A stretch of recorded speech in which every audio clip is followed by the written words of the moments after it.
बिस्मिल्लाहिर्रहमानिर्रहीम। I am professor Abid Umar from Grip Institute Multan. देखिए बेटा, आज जो है वो हम तीसरा यूनिट जो है वो शुरू करने जा रहे हैं, जो कि है क्रोमोसोम एंड डीएनए। देखो बेटा, शुरुआत में ही हम जो है वो क्रोमोसोम का कॉन्सेप्ट जो है वो थोड़ा सा उसको अंडरस्टैंड करेंगे। ये थोड़ा सा जो है मैंने नोट किया कि बहुत सारे बच्चों को एफएससी लेवल के ऊपर इवन जो है ये क्रोमोसोम का सही माना में कॉन्सेप्ट नहीं होता। जब मैं खुद भी एफएससी लेवल पर था, बिलीव मी, ये कॉन्सेप्ट मुझे भी नहीं था कि क्रोमोसोम एक्चुअली कैसे होता है, डुप्लीकेटेड क्रोमोसोम में और सिंपल क्रोमोसोम में क्या फर्क होता है। लेकिन आज मैं चाहूंगा कि मेरे हर बच्चे का कॉन्सेप्ट जो है वो ये क्रिस्टल क्लियर हो जाए। चलें इसको शुरू करते हैं। देखो बेटा, ये आपको क्रोमोसोम दिखाई दे रहा है कि ये आपको एक क्रोमोसोम दिखाई दे रहा है, एक क्रोमोसोम ये आपको दिखाई दे रहा है। मैं आपको बताता जाऊं, ये एक ही क्रोमोसोम है, ये वाला एक क्रोमोसोम है और ये सिंगल क्रोमेटिड भी है। ग्रीन वाला अलग से और पर्पल वाला अलग से, ये अलग अलग है। इसको इसने लिखा हुआ कि ये होमोलोगस है। जी हाँ, बिल्कुल ये होमोलोगस है। ठीक है ना, होमोलोगस कहा जाता है similar but not identical. Similar but not identical, इसका क्या मतलब है ये बात भी मैं आपको अभी थोड़ी देर तक बताता हूं। देखिए, जब ये एस फेज से गुजरते हैं, जब ये एस फेज में से गुजरेंगे तो आप जानते हो कि एस फेज में, इंटरफेज का जो एस फेज होता है उसमें रेप्लिकेशन होती है। रेप्लिकेशन होगी और रेप्लिकेशन से यही क्रोमोसोम, देखें ये बन गया डुप्लीकेटेड क्रोमोसोम। क्या बन गया? ये बन गया डुप्लीकेटेड क्रोमोसोम बन गया। ठीक हो गया। सेम ग्रीन कलर वाला ये भी एक डुप्लीकेटेड क्रोमोसोम बन गया। अब इस असल में एस फेज में क्रोमेटिड्स डबल होते हैं, क्रोमोसोम डबल नहीं होते। क्या होते हैं? क्रोमेटिड्स डबल होते हैं।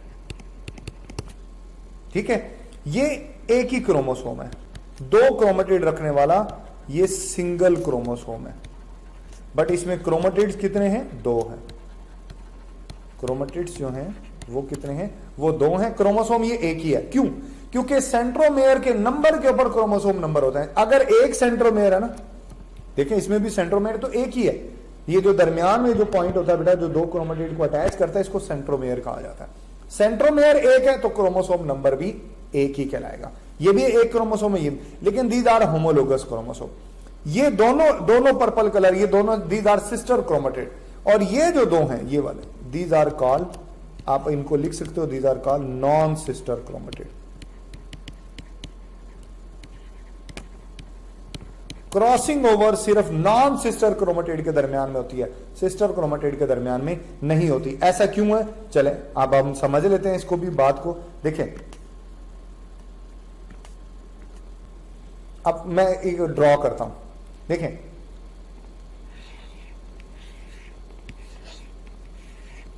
ये ले ली, this is a duplicated chromosome. ठीक हो गया। चलें एक और ड्रॉ करते हैं।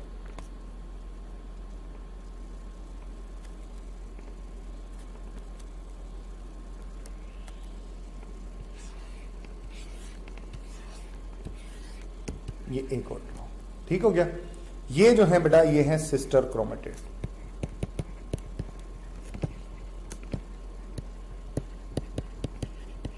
और ये क्या है?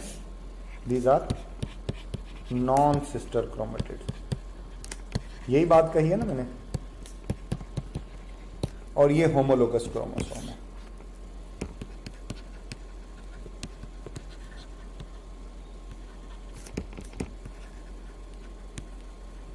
देखो बेटा, सिस्टर क्रोमेटिड में क्या होता है? सिस्टर क्रोमेटिड के अंदर होती है सिमिलैरिटी। देखो बेटा, अगर यहां पर कैपिटल आर है ना, तो शर्त है यहां पर भी कैपिटल आर ही होगा। ये शर्त है। मतलब सिस्टर क्रोमेटिड के अंदर, सिस्टर क्रोमेटिड में ये सिस्टर क्रोमेटिड जो होते हैं ये सिमिलर भी होते हैं और ये आइडेंटिकल भी होते हैं। दोनों होंगे, सिमिलर भी होंगे और आइडेंटिकल भी होंगे। मतलब अगर एक साइड के ऊपर, एक क्रोमेटिड के ऊपर कैपिटल आ रहा है तो यहां भी कैपिटल, अगर स्मॉल आ रहा है तो स्मॉल आर ही होगा। ठीक है ना, हमेशा ये एक से होंगे। ठीक है ना, जिनको आप होमोलोगस, जिनको आप जो है बेटा होमोलोगस क्रोमोसोम में सिस्टर जो क्रोमेटिड होंगे, जो एक ही क्रोमोसोम के जो सिस्टर क्रोमोसोम, इनको होमोजाइगस भी कह सकते हो। ये हमेशा ऐसे ही होता है। मतलब अगर कैपिटल आ रहा है तो कैपिटल आर होगा, स्मॉल। लेकिन ये जो होते हैं, जो नॉन सिस्टर क्रोमेटिड होते हैं, नॉन सिस्टर जो होंगे ये सिमिलर तो होते हैं बट नॉट आइडेंटिकल। क्या मतलब है इससे? इससे मुराद ये है बेटे कि एक साइड के ऊपर अगर कैपिटल आ रहा है तो यहां स्मॉल आर भी हो सकता है, यहां अगर स्मॉल एच है तो यहां कैपिटल एच भी हो सकता है, होगा एच ही। ये चीज शो करती है सिमिलैरिटी। आमने सामने सेम लेटर वाले जीन होंगे, आर है तो यहां भी आर ही होगा, लेकिन स्मॉल और जो है बेटा कैपिटल का फर्क हो सकता है। मतलब यहां पे ये कॉम्बिनेशन भी बन सकता है, ये भी बन सकता है, ये भी बन सकता है और ये कॉम्बिनेशन भी बन सकता है। सिमिलर भी हो सकते हैं, डिफरेंट भी हो सकते हैं, दोनों पॉसिबिलिटीज यहां पर होती है नॉन सिस्टर क्रोमेटिड में। यही वजह है कि डिफरेंस होने की वजह से यहां पर क्रॉसिंग ओवर हो सकती है। सेम होगा तो सेम केस में क्रॉसिंग ओवर हो भी जाए तो कोई फायदा कोई नहीं, ठीक है ना। तो सिस्टर क्रोमेटिड में बेटे क्रॉसिंग ओवर नहीं होती, नॉन सिस्टर क्रोमेटिड में क्रॉसिंग ओवर हो सकती है। Non sister chromatid similar but not identical होते हैं। इसमें कोई भी बात अगर आपको समझ ना आए ना तो आप बेटा विदाउट एनी हेजिटेशन मुझसे जरूर सवाल पूछें, इंशाल्लाह मैं ये आपका कॉन्सेप्ट मुकम्मल जो है तौर पर जो है वो क्लियर करूंगा। ठीक हो गया।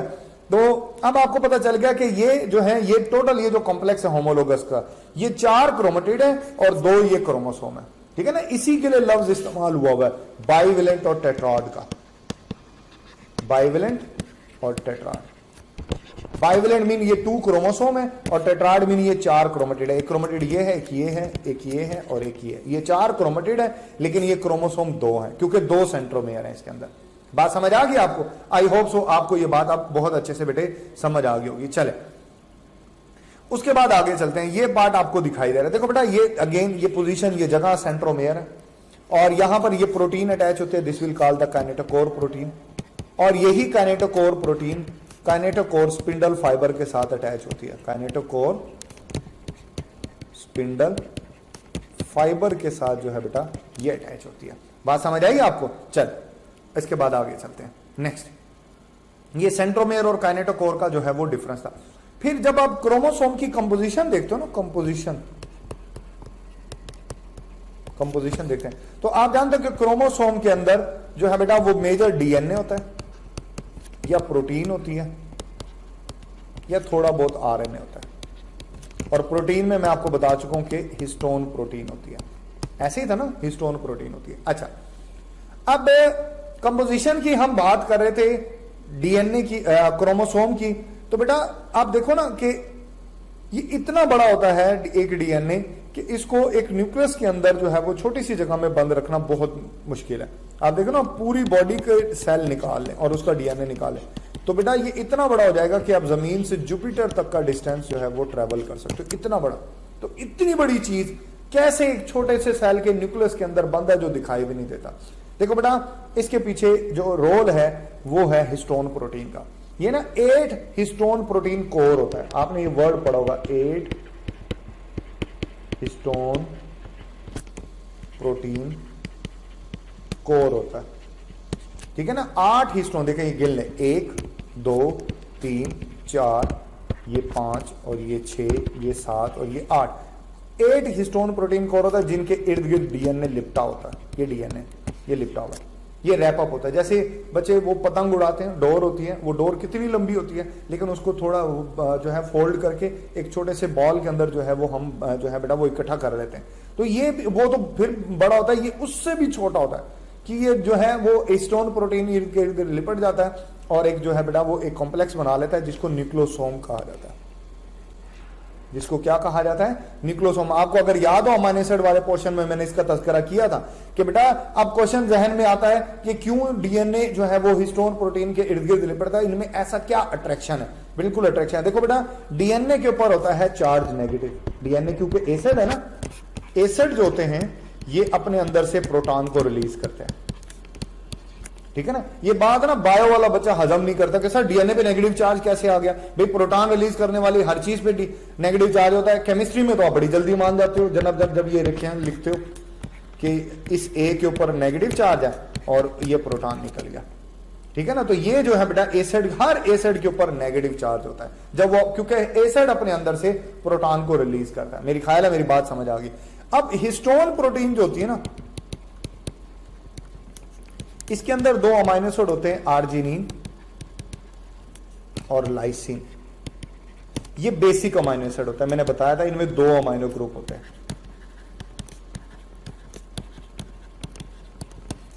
और इन पे ऊपर चार्ज होता है पॉजिटिव। तो देखो डीएनए पे चार्ज है नेगेटिव, हिस्टोन प्रोटीन पे चार्ज है पॉजिटिव। तो ये नेगेटिव और पॉजिटिव चार्ज एक दूसरे को अट्रैक्ट करते हैं और एक दूसरे के इर्द गिर्द रैप अप हो जाते हैं। यही वजह कि इतना बड़ा डीएनए जो है बेटा वो एक छोटे से पार्ट के अंदर जो है वो रैप अप हो गया in the form of nucleosome. मेरा ख्याल है मेरी बात ये अब आपको समझ आ गई होगी। चले उसके बाद आगे एक छोटी सी इंफॉर्मेशन लिखी हुई है कि डीएनए के अंदर इतनी मालूमात होती है, डीएनए के अंदर जो इंफॉर्मेशन, इतनी ज्यादा इंफॉर्मेशन होती है बेटा कि आप इसे 280 प्रिंटेड बुक्स जो है वो लिख सकते हो, जिसमें हर बुक के पेजेस जो है वो 1000 हो, ठीक है, और वर्ड्स जो है वो हर पेज के ऊपर जो है वो तकरीबन 500 के करीब जो है वो वर्ड्स हो। तो आप ये बुक जो है बेटा वो लिख सकते हैं। चले ये भी इंफॉर्मेशन थी, ये भी एमसीक्यूज में पूछी जा सकती है, तो बेटा ये भी आपको क्लियर होना चाहिए। चले आगे चलते हैं।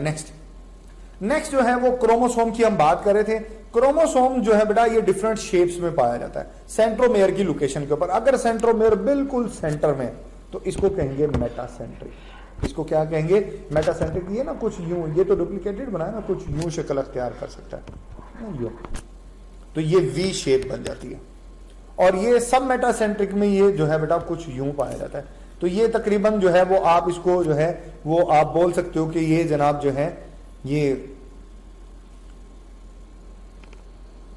सब मेटासेंट्रिक में थोड़ा सा नीचे हो जाता है, ये यहां पर, तो ये जे शेप बनती है। तो आप यूं ना लिखें, ये एक जे शेप जो है ये बन जाती है। और ये जो एक्रोसेंट्रिक है या टीलोसेंट्रिक है, इसकी अगर आप बात करें तो ये बिल्कुल टर्मिनल पर है, बिल्कुल टर्मिनल पर यहां पर है ये बिल्कुल।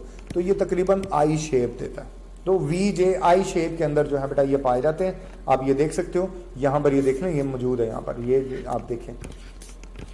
तो यहां पे पूछा जाएगा कि बेटा ए क्या है? ए जो है वो एक्रोसेंट्रिक है, ठीक है, बी मेट्रोसेंट्रिक है, ठीक है, और जो है वो इसके अंदर सी जो है वो आप देख सकते हो सब मेटासेंट्रिक है।